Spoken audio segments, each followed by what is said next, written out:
Pessoal, para nós encerrarmos o estudo, né, dos danos morais, quais os critérios que o juiz tem que levar em consideração para fixar o valor dos danos morais? São vários, certo? Nós vamos citar aqui os principais. Primeiro, a extensão do dano, né? Isso é a regra número um, saber o tamanho do dano sofrido pela vítima. Segundo, as condições socioeconômicas dos envolvidos. Lembra que nós até falamos do caráter punitivo? Então, para fazer uma indenização que não enriqueça a vítima, né, eu preciso saber a condição econômica dela.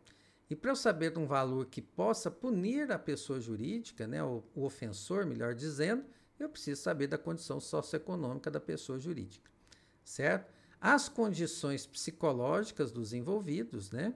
Então, são pessoas que estão no seu juízo perfeito ou se tem alguma limitação, isso pode interferir. Quarta, o grau de culpa do agente, do terceiro ou da vítima. Tá aqui, pessoal, uma das poucas vezes em que a análise da culpa é relevante realmente para a responsabilidade civil, né? E eu falo essa análise da culpa para saber o seguinte: será que se foi dolo, se foi culpa, tem diferença no valor da indenização? Quando nós estudamos danos patrimoniais, nós já falamos que não. Então, lá nos danos patrimoniais, o que importa é a extensão do dano e pronto, acabou. Aqui no dano moral, o grau de culpa do agente pode interferir no valor da indenização, certo? Então, se foi um caso de dolo, há uma possibilidade do dano moral ser maior do que se fosse num caso de culpa, né? Pelo menos essa é a primeira ideia que nós temos. O tempo para a propositura da ação, a gente sabe, né, que tem o prazo de prescricional, que isso demanda alguns anos, né, que a prescrição demora para ocorrer em matéria de compensação por danos morais. Mas será que interpor ação na primeira semana ou na última, isso interfere? Já digo para vocês que sim, né?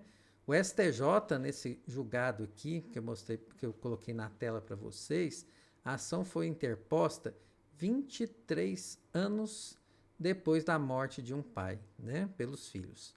Então, o direito à indenização por dano moral não desaparece com o decurso do tempo, né, desde que não tenha ocorrido o lapso prescricional, mas é fato a ser considerado na fixação do quantum. Então, se a indenização tivesse sido interposta imediatamente, era uma situação. 23 anos depois, vai cair muito o valor. Roberto, mas não correu prescrição? Não, porque nesse caso aqui, a lesão à direito da personalidade foi praticada contra menores. E a gente sabe que contra os absolutamente incapazes não corre a prescrição, né? Então só começa a contar a partir dos 16 anos aqui.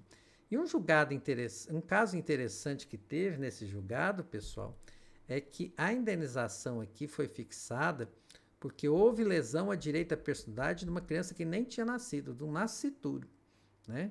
Então, o nascituro, a mulher estava grávida quando o pai morreu, né, num acidente de trabalho, e aí entendeu-se que direito da personalidade de conviver com o seu pai foi lesada pela pessoa jurídica, tá certo? Então lá, quando o menino nem sequer tinha nascido.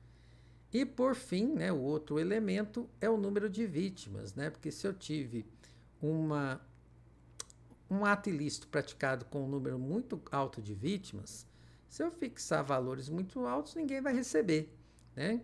Então é preciso analisar o número de vítimas para que se crie uma possibilidade real de pagamento dessas compensações financeiras, tá bom? Lembrando que isso aqui são apenas aqueles critérios mais utilizados, tá certo? Como se trata de dano moral, aqui um dos elementos que pode ser analisado, que não está aqui no slide, é justamente o sofrimento, né? A tristeza, a angústia, a humilhação causadas. Então, isso pode aumentar o valor do dano. Não é motivo para falar que tem ou não tem dano moral. Mas se tem dano moral, a tristeza normalmente joga o valor da indenização para cima. Tá bom? Um grande abraço para vocês.